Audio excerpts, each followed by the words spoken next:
Hey guys, welcome to the class. This is Kanishka and आज के video में हम समझने वाले हैं एलपीपी को सॉल्व करने के लिए सिंप्लेक्स मेथड कैसे होता है। तो क्या होता है सिंप्लेक्स मेथड, कैसे बनती है सिंप्लेक्स टेबल एलपीपी को सॉल्व करने के लिए, ये हम देखेंगे। इसका सीधा मतलब क्या होता है कि एक फिजिबल सॉल्यूशन के अंदर से, बेसिक फिजिबल सॉल्यूशन के अंदर से हमें ऑप्टिमम सॉल्यूशन कैसे निकालना है, हम सिंप्लेक्स मेथड से सीखते हैं। अब इसके कुछ स्टेप्स होते हैं। वो स्टेप्स क्या होते हैं? सबसे पहले हमें अपनी प्रॉब्लम को इनइक्वालिटीज से इक्वालिटीज में कन्वर्ट करना होता है। उसके साथ में स्लैक वेरिएबल जैसे कि S1, S2 इनको ऐड करके इनइक्वालिटीज को टर्न करना होता है इक्वालिटीज में। उसके बाद सेकंड स्टेप आता है कि इस प्रॉब्लम को अब सिंप्लेक्स टेबल में लिखाना है। थर्ड स्टेप आता है कि अब हमें नेट इवैल्यूएशन निकालना है, हमारा CJ माइनस में ZJ। ये हम टेबल करते हुए सीखेंगे या फिर एग्जाम्पल अभी क्वेश्चन सॉल्व करेंगे तो समझेंगे। अब नेक्स्ट स्टेप होता है कि हमें टेबल दोबारा से बनाना है। अब ये नेट इवैल्यूएशन आने के बाद हमें टेबल में यूनिट मैट्रिक्स बनानी है, तो उसके लिए हमें टेबल दोबारा बनाना पड़ेगा और इन स्टेप को रिवाइज करते जाना है, मतलब इन स्टेप को रिपीट करते जाना है तब तक जब तक हमें आइडेंटिटी मैट्रिक्स या फिर यूनिट मैट्रिक्स ना मिल जाए हमारी रिक्वायरमेंट के अकॉर्डिंग। चलते हैं क्वेश्चन स्टार्ट करने। तो क्वेश्चन क्या कह रहा है कि हमें मैक्स करना है, मैक्सिमाइज करना है z फंक्शन को, जो कि हमारा ऑब्जेक्टिव फंक्शन है 3x1 + 7x2 + 6x3। ये हमारा ऑब्जेक्टिव फंक्शन दिया हुआ है। दो कंस्ट्रेंट गिवन है इसमें और ये बोला है कि तीनों जो वैल्यूज आएंगी वो ग्रेटर देन इक्वल टू 0 होनी चाहिए। देन स्टार्ट करते हैं सॉल्यूशन से। सॉल्यूशन स्टार्ट करने से पहले ये एक और टाइप की प्रॉब्लम ही है कि आपको क्वेश्चन में ऐसे भी दे सकता है एंड ऐसे भी दे सकता है। ये जो कंस्ट्रेंट है ये या तो इस फॉर्म में दे सकता है या तो ये मैट्रिक्स फॉर्म में भी गिवन हो सकता है। तो सेम ही है, यहाँ का 2 और यहाँ का 2 और यहाँ का 2 और यहाँ पे नीचे वाली टर्म में 2 2 2 एंड नीचे वाली जो लाइन है, नीचे वाली रो जो है उसमें x1 का कोफिशिएंट है 1, x2 का कोफिशिएंट है 1 एंड x3 इसमें गिवन नहीं है तो वो यहाँ पे 0 हो जाता है। x1, x2, x3 तीन वेरिएबल दिए हुए हैं। लेस देन इक्वल टू 8 और 3 ये दिया हुआ है हमें क्वेश्चन में ही। अब स्टार्ट करते हैं अपना सॉल्यूशन। तो सबसे पहले हमारा फर्स्ट स्टेप होता है इनइक्वालिटीज़ को इक्वालिटी में कन्वर्ट करना।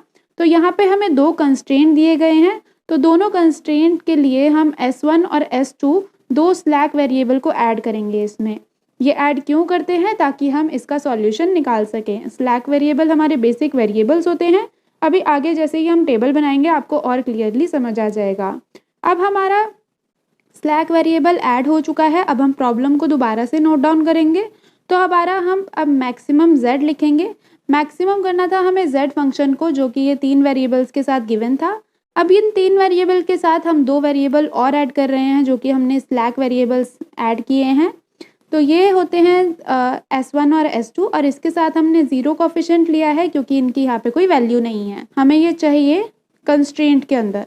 अब हम सब्जेक्ट टू लिखेंगे, अपने दोनों कंस्ट्रेंट लिखेंगे। तो कंस्ट्रेंट की वैल्यू एज इट इज़ जैसे क्वेश्चन में गिवन थी प्लस S1 आ जाएगा। यहाँ पे इसका कोफिशिएंट 1 लिया है क्योंकि यहाँ पे हमें इसकी ज़रूरत पड़ने वाली है एंड S2 का कोफिशिएंट यहाँ पे 0 ले लिया है। ऐसे ही सेकेंड कंस्ट्रेंट भी एज इट इज़ आ जाएगा। यहाँ पे S1 की वैल्यू, S1 का जो कोफिशिएंट है वो 0 ले लिया है क्योंकि इसकी ज़रूरत नहीं है, हमें यहाँ पे S2 की ज़रूरत है। फर्स्ट कंस्ट्रेंट के लिए हमने S1 लिया है एंड सेकेंड कंस्ट्रेंट के लिए हमने S2 लिया है और ये सारे ही variables greater than equal to 0 होने चाहिए। ये हमने अपनी प्रॉब्लम को रिवाइज करके दोबारा से लिख लिया। अब हम चलते हैं सिंप्लेक्स टेबल बनाने। तो ये छोटा सा ओवरव्यू है कि सिंप्लेक्स टेबल में होता क्या है। एक तो हम लिखते हैं बी हो गई हमारी बेसिक वैल्यूज़। बेसिक वैल्यूज़ क्या हो गई? बेसिक वेरिएबल जो कि हमने ऐड किए हैं स्लैक वेरिएबल्स। जो भी बेसिक वेरिएबल हैं, मतलब जिनका कोफिशिएंट 0 है तो वो हो जाते हैं बेसिक। 0 या 1 कोफिशिएंट होता है जिनका, तो वो बेसिक वेरिएबल्स में ही काउंट होते हैं। तो हमारे हर क्वेश्चन में स्लैक वेरिएबल्स ही बेसिक वेरिएबल्स रहेंगे। तो ये होता है बेसिक वेरिएबल्स। ये होती हैं हमारी वैल्यूज़, जो कंस्ट्रेंट की वैल्यूज़ हमें गिवन है क्वेश्चन में ही। 8 और 3 की वैल्यूज़ गिवन है तो वो यहाँ पे वैल्यूज़ में आ जाती हैं।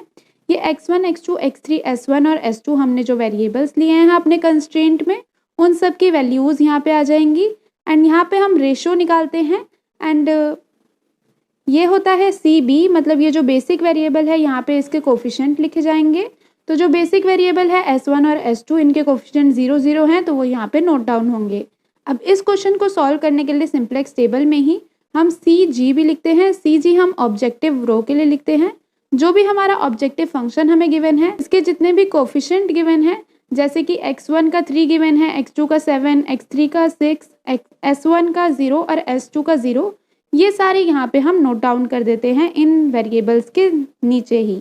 तो ये होता है हमारा CG रो, जिसको हम ऑब्जेक्टिव रो भी बोलते हैं। अब इसके बाद हमारी निकलती है ZJ।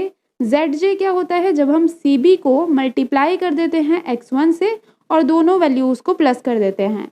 ये हम एग्जाम्पल से अच्छे से और डिटेल में देखने वाले हैं, अभी ये ओवरव्यू है सिर्फ। अब हम लास्ट स्टेप में CJ और ZJ को माइनस कर देंगे। ये माइनस हम क्यों करेंगे, ताकि हमें नेट इवैल्यूएशन का पता चल सके। तो नेट इवैल्यूएशन निकालने के लिए हम CJ जो कि हमारी ऑब्जेक्टिव रो है एंड ZJ जो भी हमने निकाला है, ये कोफिशिएंट वैल्यू और हमारी x1 और x2 की वैल्यूज़ को लेके उसको अगर हम माइनस करेंगे तो ये नेट इवैल्यूएशन आ जाता है।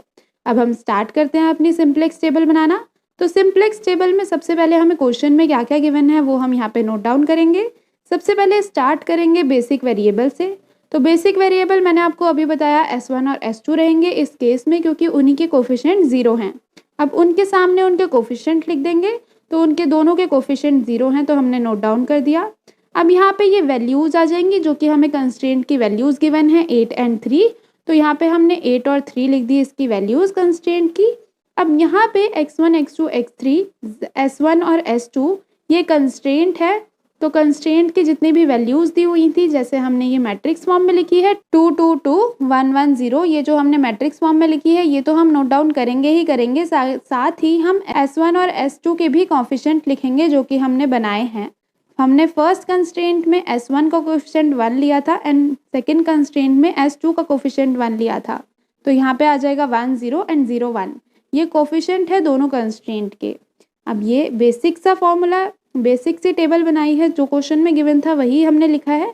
ये आई होप आपको समझ आई हो। अब हम इसको सॉल्व करना सीखते हैं, कैसे सॉल्व करेंगे हम इसको। तो ये सब लिखने के बाद हम इसको सॉल्व करना स्टार्ट करेंगे। तो सबसे पहला हमारा स्टेप होता है ZJ निकालना। ZJ कैसे निकलता है, हम CB को मल्टीप्लाई करेंगे हमारे वेरिएबल से एंड दोनों वैल्यूज़ को प्लस कर देंगे। जैसे कि यहाँ पे 0 से 2 मल्टीप्लाई हुआ तो आ गया 0 एंड 0 से 1 मल्टीप्लाई आया तो आ गया 0। अब जो हमारे दो आंसर आए हैं 0 एंड 0, इन दोनों को प्लस कर देंगे तो हमारा आंसर यहाँ पे बन रहा है 0। अब हम ये वैल्यूज़ से भी करते हैं। तो यहाँ पे दोनों टर्म में 0 ही दिया है, तो हमारा ZJ पूरा ही 0 के इक्वल आ जाएगा। तो हमने सब में 0 लिख दिया। इसको आप एक एक सॉल्व करके भी लिख सकते हैं।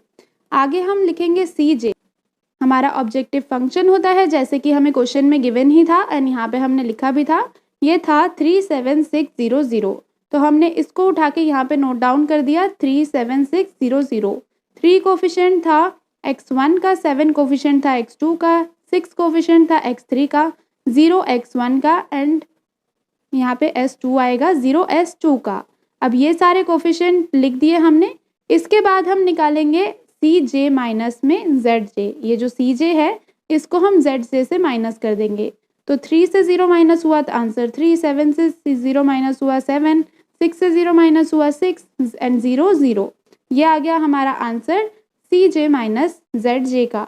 अब इसमें हम देखेंगे सबसे पॉजिटिव वैल्यू कौन सी है, सबसे ज़्यादा पॉजिटिव वैल्यू कौन सी आ रही है, मोस्ट पॉजिटिव वैल्यू या सबसे बड़ी वैल्यू आ रही है 7 की। तो यहाँ पे 7 की वैल्यू आ रही है, मतलब हम इसके ऊपर चले तो ये वाला जो हमारा x2 है वो चेंज हो जाएगा। ये दोनों जो बेसिक वेरिएबल्स है इन दोनों में से एक की जगह पे आ जाएगा अब x2। अब वो कौन सी जगह पे आएगा, अब हम उसको देखने के लिए हम रेशो फाइंड आउट करते हैं। अब हम मिनिमम रेशो निकालेंगे। जैसे कि हमारा ये वाला मोस्ट पॉजिटिव केस आया है x2 का, तो x2 के जो वेरिएबल्स हैं, x2 के जो कोफिशिएंट थे वो थे 2 और 1 एंड इसकी जो हमें कांस्टेंट की वैल्यू दी हुई थी, कंस्ट्रेंट की वैल्यू वो थी 8। तो 8 से हमने डिवाइड कर दिया 2 को तो आ गया 4 एंड 3 से हमने डिवाइड कर दिया 1 को तो आ गया 3। अब यहाँ पे हमने रेशो में देखना है मिनिमम रेशो कौन सी निकालनी है, हमें मिनिमम रेशो निकालनी है। तो सबसे छोटा नंबर आ रहा है 3 का, तो यहाँ से हम इधर से एक और एरो बनाएंगे और ये आउटगोइंग नंबर होगा, मतलब यहाँ पे S2 आ गया ये नंबर। हम S2 को हटा देंगे एंड उसकी जगह अब आ जाएगा ये इनगोइंग नंबर या फिर एंटरिंग नंबर भी बोलते हैं इसको, x2 अब इसकी जगह पे हम लिखेंगे।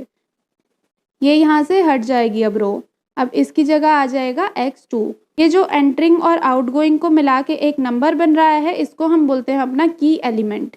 इसकी जगह पे हमने 1 बनाना होता है। इस क्वेश्चन में यहाँ पे पहले से ही 1 है, अगर नहीं होता हम इसकी जगह पे 1 बनाते। 1 कैसे बनाते? जैसे कि हम अपनी मैट्रिक्स सॉल्व करते हैं 1 बनाने के लिए, आइडेंटिटी मैट्रिक्स बनाने के लिए सॉल्व करते हैं इन्वर्स के केस में, सेम एज इट इज़ यहाँ पे भी सॉल्व होता। अब ये वाला 1 बन चुका है, मतलब ये तो क्वेश्चन में ही 1 बना हुआ आया है, नहीं तो हम इसको 1 बनाते। पर अब हमें इसके ऊपर वाले टर्म को 0 बनाना है। अब हम ये जो 2 दिया हुआ है इसको 0 बनाएंगे, तो वो कैसे बनाएंगे हम? अब ये देख लेते हैं। ओल्ड लाइन जो हमारी S1 दी हुई थी, ये हमने ओल्ड लाइन ली है, और S2 को हमें चेंज करना है, इसलिए ये बन गई new line, and old line हो गई S1। तो ओल्ड लाइन में से हमें माइनस करना है 2 न्यू लाइन, 2 मल्टीप्लाई कर देंगे हम न्यू लाइन में। जैसे कि यहाँ पे देखिए ओल्ड लाइन थी, ओल्ड लाइन में हमारा नंबर था 2, तो 2 माइनस न्यू लाइन में से अगर हम 2 मल्टीप्लाई कर देते हैं एंड 1 को मल्टीप्लाई करते हैं इससे, तो 2 माइनस 2 आंसर क्या आ गया हमारे पास? 0। तो यहाँ पे हमें इसको 0 बनाना था, इसलिए हमने ये ऑर्डर लिखा है यहाँ पे। अब यहाँ पे सारी एंट्रीज लिख लेंगे जितनी भी ओल्ड लाइन में एंट्रीज दी हुई थी, जैसे कि यहाँ पे गिवन है 822210। अब हमने ये सारी एंट्रीज लिख ली। अब इसको माइनस करेंगे, 2 मल्टीप्लाई में आएगा, एंड ये हमारी न्यू लाइन की एंट्रीज। न्यू लाइन की एंट्रीज क्या है? 311001। अब हमने सारी एंट्रीज लिख ली एंड सबको माइनस करके सॉल्व कर लिया, तो हमारे पास न्यू एंट्री आ गई 20021 माइनस 2। अब जो हमने न्यू एंट्रीज अपनी निकाली हैं उसको लिख देंगे इसकी जगह पे, एंड यहाँ पे देखिए यहाँ पे 0 आ चुका है, एंड अब x2 यहाँ पे लिख चुके हैं। अब x2 वाली लाइन यहाँ पे आ चुकी है, ये वाली लाइन एज इट इज आ जाएगी जैसे पीछे क्वेश्चन में थी 311001। ये एज इट इज आ गया, पर इसका वेरिएबल चेंज हो गया। बेसिक वेरिएबल S2 था, पर यहाँ पे हमने सेकेंड टेबल में x2 लिख दिया। x2 यहाँ से चेंज हो गया था, क्यों? क्योंकि एंटरिंग वेरिएबल ये आ रहा था और S2 आउटगोइंग में आ रहा था। अब इसके सामने इसका कोफिशिएंट लिख देंगे, तो क्वेश्चन में इसका कोफिशिएंट क्या गिवन था? x2 का, तो कोफिशिएंट ये वाला गिवन था इसका 7, तो x2 का कोफिशिएंट 7 गिवन था, S1 का कोफिशिएंट 0 गिवन था, तो हमने यहाँ पे लिख दिया 0 एंड 7। अब इसकी क्या क्या वैल्यूज़ आएंगी वो अब हम नोट डाउन करेंगे इसके अकॉर्डिंग, जैसे कि हमने ये सॉल्व किया है। तो 2 0 0 2 1 और -2 ये हमारी फर्स्ट एंट्री आ गई, एंड सेकेंड एंट्री हमारी एज इट इज़ आ गई। अब हमारा स्टेप वही रहने वाला है। सबसे पहले हमें ZJ फाइंड आउट करना है। ZJ कैसे फाइंड होगा? हमने CB को मल्टीप्लाई करना है, वैल्यू से CB को मल्टीप्लाई करना है, x1 से CB को मल्टीप्लाई करना है x2 से, ऐसे ही फाइंड आउट होगा। तो ये 0 और वैल्यू से काउंट करते हैं पहले, तो 0 और 2 को मल्टीप्लाई करा तो आंसर आया 0, और 7 और 3 को मल्टीप्लाई करा तो आंसर आया 21। दोनों को प्लस करेंगे, आंसर आ गया 21।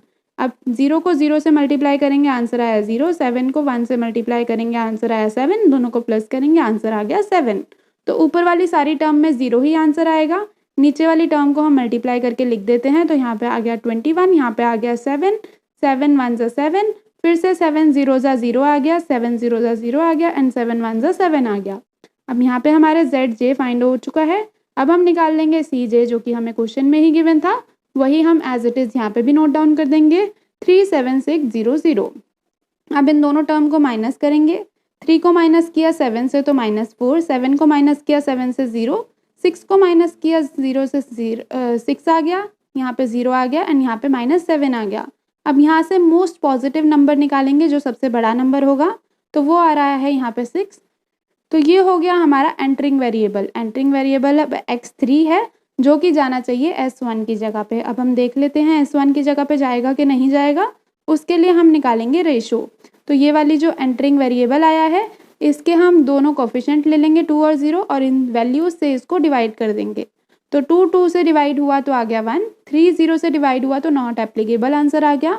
तो यही हमारी मिनिमम रेशो आ रही है। तो S1 चेंज हो जाएगा x3 से, और यहाँ पे दोनों को इंटरसेक्ट करके जो की एलिमेंट आ रहा है वो आ रहा है 2।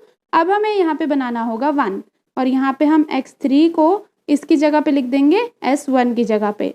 सबसे पहले इसको 1 बनाएंगे, इसके नीचे 0 बनाएंगे, इसके नीचे का 0 पहले से ही एज इट इज़ बना हुआ है, इसको हमें 1 बनाना है। अब हम देखते हैं इसको हम 1 कैसे बनाएंगे। तो जो की एलिमेंट है उसको अगर हम डिवाइड कर देते हैं 2 से, तो ये 1 में कन्वर्ट हो जाएगा, जैसे कि ये दिया हुआ है। 2 अगर हम 2 से डिवाइड कर देते हैं तो 1 आ जाता है। तो 2 0 0 2 1 -2, इनको अगर हम 2 से डिवाइड कर देते हैं तो आंसर आता है हमारा 1 0 0 1, 1/2 और -1। अब इस एंट्री में हमने ये आंसर लिख दिया। सबसे पहले हम बेसिक एलिमेंट्स लिखेंगे हमारे। तो बेसिक एलिमेंट्स हमारे x2 पहले से ही गिवन था, उसका कोफिशिएंट 7 था, एंड ये जो x3 था अब हमने लिख दिया क्योंकि ये एंटरिंग वेरिएबल था, और आउटगोइंग कौन था s1, तो हमने उसको हटा दिया। उसको हटाने के बाद इसका कोफिशिएंट लिख दिया जो कि था 6।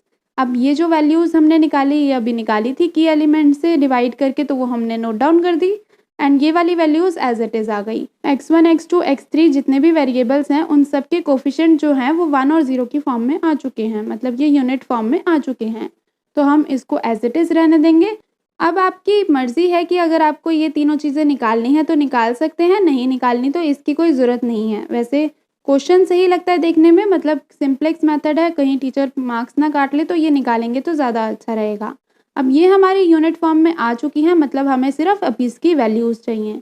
अब इसकी वैल्यूज़ आ गई, x3 की जगह पे आया 1 और x2 की जगह पे आ गया 3, मतलब x1 तो था ही नहीं तो x1 की वैल्यू हो गई 0, x2 की वैल्यू हमने निकाल ली जो कि थी 3, एंड x3 की वैल्यू हमने निकाल ली जो कि थी 1। अब हमें z को मैक्सिमाइज़ करना था, ये तीनों आ गई अब ऑप्टिमम वैल्यू। अब ऑप्टिमम वैल्यू में हमें z को मैक्सिमाइज़ करना था। z वाला फंक्शन अब हम लिख लेंगे जो हमें क्वेश्चन में गिवन था, 3x1 + 7x2 + 6x3।